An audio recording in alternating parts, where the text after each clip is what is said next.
ഇന്ന് VCSന്റെ ഭാഗമായിട്ട് ഒരു പുതിയൊരു വീഡിയോ ആയിട്ടാണ് നമ്മളിപ്പോ ഇന്ന് വന്നിരിക്കുന്നത്. നമ്മളൊരു പരീക്ഷണമാണ് ചെയ്യാൻ പോണത്. ആ പ്ലാസ്റ്റിക് കവറും 2 പെൻസിലുമാണ് ഈ പരീക്ഷണത്തിന് വേണ്ടത്. പിന്നെ വെള്ളവും. നമ്മള് 2 പെൻസിൽ എടുത്തിട്ടുണ്ട്. 2 നല്ല മൂർച്ചയായി നല്ല രീതിക്ക് ചെത്തിട്ടുണ്ട്. അപ്പൊ നമ്മളൊരു ഇതെടുത്തിട്ടുണ്ട്, കവർ എടുത്തിട്ടുണ്ട്. ഓട്ടയില്ലാത്തൊരു കവറാണ്. നമുക്ക് ഈ കവറിലേക്ക് വെള്ളം നിറയ്ക്കാം.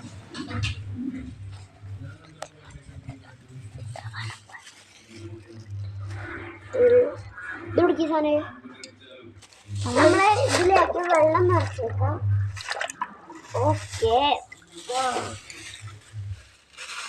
ഇനി നമ്മള് ഈ പ്ലാസ്റ്റിക് കവറിലേക്ക് പെൻസിൽ ഒപ്പിച്ചത് ഞാനൊന്ന് കുത്തി. ഗൈസ്, ഒട്ടുന്നില്ല ഗൈസ്. നല്ലതായിരിക്കും. നമ്മളപ്പ ഈ പരീക്ഷണം റിയൽ ആണ് കേട്ടോ. ഞാൻ ഈ പെൻസിൽ ഇങ്ങനെ വലിച്ചു കഴിഞ്ഞാൽ വെള്ളം കുടുകൂടുകൂടി വീഴുന്നതാണ്.